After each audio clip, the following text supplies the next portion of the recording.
conscience have been seared with the hot iron, and we no longer feel, we are no longer sensitive to the realm of the spirit. We're no longer convicted. Like the man of God said, we no longer respect leadership. We no longer respect God to the capacity that we should. As spirit beings, we are tripartite beings, meaning that we have a spirit. Spirit is primary, soul and a body.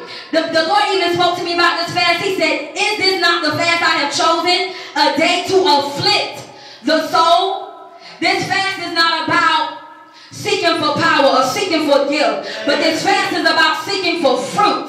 And a lot of us don't bear fruit because we don't have no root, because we have not positioned ourselves. We have not settled ourselves on a firm foundation. We have not planted ourselves in the realm of the spirit to the capacity that we need to. Say that.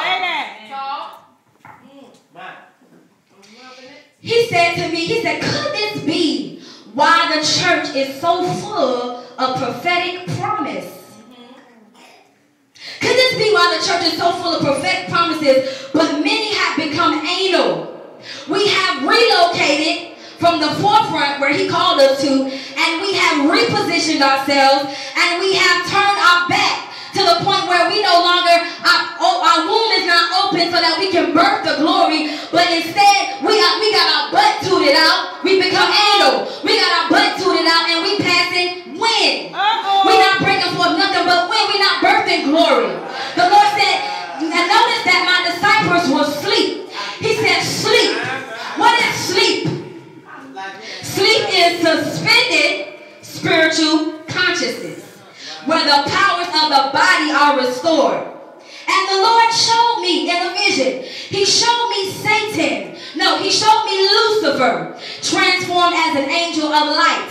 And from his pipes emanated a lullaby where he put the saints to sleep. He released a spirit of deception to the areas where which God was calling for us to die. He deceived us into thinking that we were dead, but in fact we were like Jerry's daughter, just sleep. The devil was standing over them saying, Kuma tulik talita, talita kuma. And I said, wow. Then he showed me Satan. He showed me Satan standing over a woman. It was a woman, a body. And he began to have these electric defibrillators. If those of you in the medical field, you know what I'm talking about. The electric defibrillators, where when a person dies, there is a flat line. And this body, this woman was beginning to die. And at the first sign of death, Satan was pumping it with pride, pumping it with competition, pumping it with envy, pumping it with strife, pumping it with malice, pumping it with hate, pumping it with the spirit of the Antichrist, pumping it with apostasy, pumping it with all kinds of things. And I laid and I said, my God, what is this thing? And he said to me, he said, daughter, what was my son's destiny? I said, with my deep self, to reconcile mankind back unto God. He said that is not the fullness of the answer. Reread and return. When I reread and returned, I saw Jesus Christ coming from a place called Mount Olive. Mount Olive was the place where he died before he died, because that was the place where he surrendered his will. That was the place where he died to himself. That was the place where he pressed into the realm of the spirit so much to the point where his sweat dropped as blood. That's what it says. It was agonistic prayer.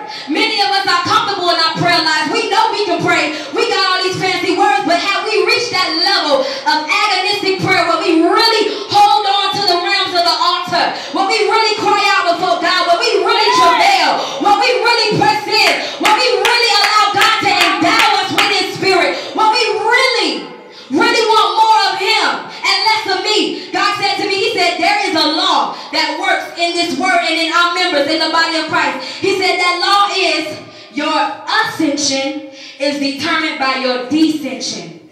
Now I'm going to read to you exactly what the Lord said to me, and I'm not going to add anything to it, but I'm going to give it to you the way that he gave it to me. He asked me, he said, what is the design of death, Miss Designer? Because I'm a designer. I paused because that question alone just baffled me. And he said to me, daughter, The design of death is the flat line. The discipline of the flat line is it remains straight. He said, I am giving my saints in this hour a sobriety test. Many have fallen asleep at the wheel, driving to their destiny, but I'm giving them a sobriety test to see if they can